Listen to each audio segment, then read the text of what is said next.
Candyman, Candyman, Candyman, Candyman, Candyman.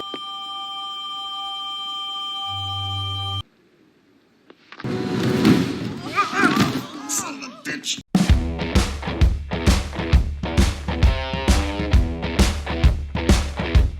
Candyman. Candyman is a 2021 horror movie directed by Nia DaCosta and written by a couple of people, among which are Nia DaCosta and Jordan Peele, who also produces this movie. It's a sequel to the 1992 movie Candyman. No kidding. Now, for those who don't know, the original Candyman was based on a story by Clive Barker, and it's about the urban legend of a man called Candyman, who terrorizes and kills people in a certain area of Chicago if you say his name in the mirror 5 times. Sounds like a lot of hoopla. So the story of Candyman in the original was that he was the son of a former slave, and he was a very gifted artist, so he got commissioned to paint portraits of very influential people in society. I get excited when I see these. They turn me on. But he made a crucial mistake when he fell in love with the daughter of one of these families, and she got pregnant.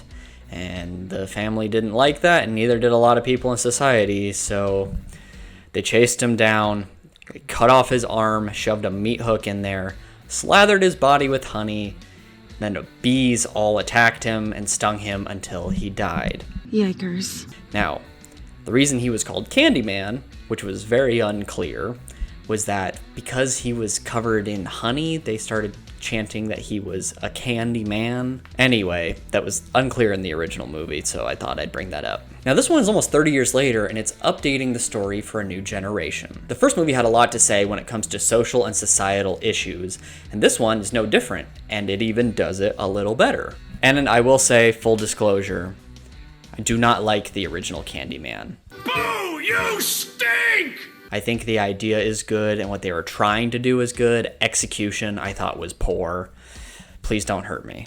But that being said, I think that a movie having good ideas and missing the execution makes this a good movie to try to do a sequel to way later and try to maybe hit the mark this time. And I think, for the most part, they did. This movie follows an artist and his girlfriend who works exhibiting art, which I think is really cool, because in the first one, Candyman was supposed to have been an artist, so I like that connection. Anyway, he discovers the urban legend of Candyman and makes him the central focus of one of his art pieces, and that is when things start really going downhill for him. Without getting into too many specifics, I'll say what I like about this movie. 1, the legend and lore of Candyman is expanded in this one, which is what you should do in a sequel. The first one gave you the basics. This one adds to it in a good way. It makes the character feel even more real and like you would really be scared of him, and I really like that. It gives it a lot of depth.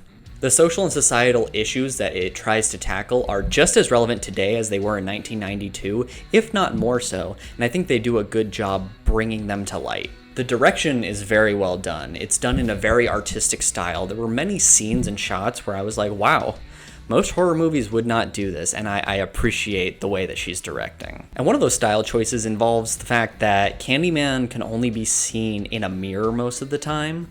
So she gets a little creative with the way she shows Candyman in reflective objects, and I really love that. There's a lot more implication of violence and death than there is showing it. I mean, they do show it a little bit, but there's also certain points where you're like, I saw enough. I don't need any more. That being said, someone in the theater with me deemed this movie horrible because you didn't see a bunch of blood and gore and stuff. And if that's what you're coming to get out of a horror movie, sit down and have a good look at yourself, because you need to know that good horror movies tend to have more substance to them than that. So, like, appreciate something when you see it. Huh? The acting is also very, very good, especially the lead actor, Yahya Abdul-Mateen II. He puts in a performance that I think is fantastic, and he should get praise for it. In terms of negatives, I would say that I don't think the movie is very scary in a traditional sense. It's very unsettling at times, but scary? Not really. And that's not necessarily a bad thing. Sometimes it's just that a more artistic shot is chosen rather than one that will make you jump. It unsettles you. So, I'm not always looking for a horror movie to scare the bejesus out of me.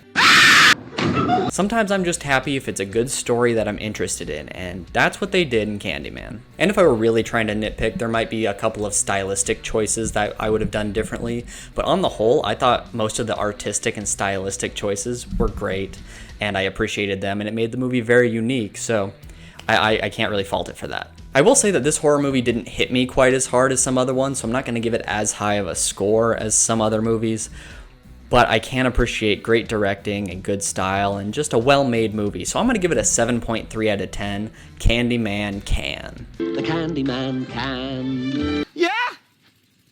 Honestly, I'm filming this 3 days after I saw the movie, and every single day I've had that Candyman song from Willy Wonka in my head, so I can thank this movie for that. Get out of my head. Also, I'm pretty sure I've said his name more than 5 times, and if you count my phone as a reflecting screen, I might die tonight, so now you'll know why. I'm in danger! Alright guys, well if you like this review, please like and subscribe. I'd really appreciate it. It helps the channel out, and check back for more reviews soon. Thanks a lot, and I'll see you next time.